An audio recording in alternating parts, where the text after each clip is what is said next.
Are you ready to transform your portrait photography? Today I'm sharing 5 pro tips that will elevate your portraits to the next level. Whether you're a beginner or an experienced photographer, these aren't just quick fixes, these are game-changing techniques that you can start using today. Stick around because tip number 4 is something even the pros often overlook. Now let's dive in and make your next photo shoot your best one yet. Composition. Let's dive into my favorite composition tip, the background. A clean, uncluttered background makes all the difference. It keeps the focus on your subject and prevents distractions. Use a shallow depth of field for that dreamy bokeh effect, blurring the background and make your subject pop even more. Pay attention to those colors and contrast. Simple adjustments can elevate your shot. Now, the rule of thirds. This is a classic. Use those grid lines on your camera to frame your subject for instant balance. If you really want to go pro, turn off the grid lines and then practice. And don't forget leading lines. Lines in the scene that guide your viewers straight to your subject. These techniques combined make your portraits instantly pop, so start using them today. But don't forget, there's a ton of other composition types like framing, the golden ratio, symmetry, negative space, balance, the golden triangle, curves, repetition, patterns, juxtaposition, layers, scale, depth, atmosphere, foreground, viewpoint, and even the rule of odds. Each technique can help you create dynamic, visually compelling portraits that truly stand out.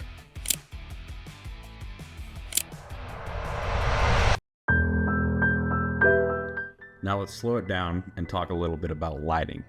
Mastering light is essential for great portraits. Natural or artificial lighting, such as soft window light or the warm glow golden hour, can add mood and depth to your images. Don't forget the creative power of shadows. They can add drama and texture. In this image, soft natural light highlights the model's cheekbones, while the prism adds a rainbow, giving a unique twist. Using prisms is just one example of how you can get creative lighting. Don't be afraid to get creative. And we'll explore off-camera flash techniques in another tip to enhance your portraits even more. Now for tip number 3, let's talk about posing. One of the most overlooked aspects of portrait photography is connecting with your client and guiding them through the shoot. In my opinion, it's also one of the hardest skills to master because every client is different. You need to gauge their personality, adjust your energy accordingly, and figure out how to help them relax. Knowing your client is essential for creating a comfortable atmosphere that allows their personality to shine. For posing techniques vary between genders, with female soft and angled poses often flatter, emphasizing curves or creating an elegant silhouette. Small adjustments like shifting their weight to one leg or using hands gracefully can refine the pose, but for males, stronger, more defined poses like having them square their shoulders or stand with their feet apart can evoke confidence and strength. However, these are just generalizations, and ultimately the pose should fit the client's body language and personality. Now I know we already talked a little bit about lighting, but this is going to be a little more specific to off-camera flash and artificial light.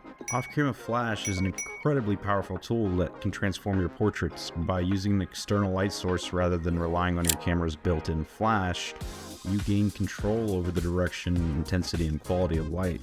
This creates stunning separation between your subject and the background, making them stand out beautifully. The ability to position the flash off-axis adds depth, shaping your subject's features and adding dimension. So why don't all pros use it?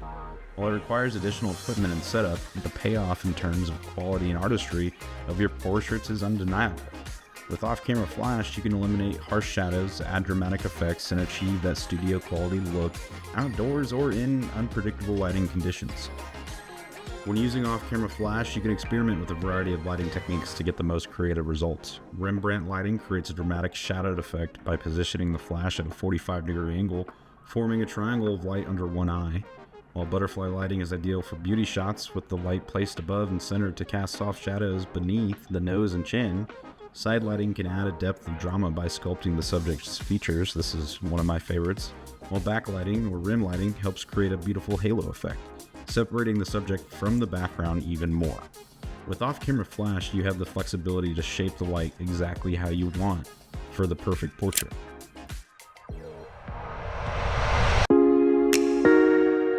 And tip number 5, you guys, your focal length. it makes a huge difference in your portraits. Now you can go with something a little smaller like the 50mm, which gives you that little bit of a more natural perspective in your shots. Great lens, the nifty 50, or you can go a little tighter with something like the 85mm, which is the go-to for capturing and tightening the background and giving you that bokeh look. Now, my favorite, if you really want to get that extra magic, is the Nikon S f1.8 135mm Plena. That thing is a bokeh monster. Now, I think there's a Canon equivalent, and you guys can pick it up if you're Canon shooters. Sony 105, I believe, is the closest. I'm not sure if there's a 135 out there. But really, that's it, guys. That's it for tip number 5. I will leave you with a bonus tip, though. Tip number 6. Just go out and shoot. Not everyone, is going to learn a whole lot just by watching videos and reading. It's great for research. I've done it. I've spent hours on YouTube looking at other people's styles and things like that. But go out and shoot. Go make mistakes. Go learn. Go give photo shoots for free. I can't say it enough. I did it for months. I would just ask people if they wanted to photo shoot, and I would practice and learn, because I learned by doing, and I wasn't going to make them pay and potentially ruin their photos because I wasn't experienced. So tip number 6, bonus tip, go out and shoot. Thanks for watching, guys. Peace.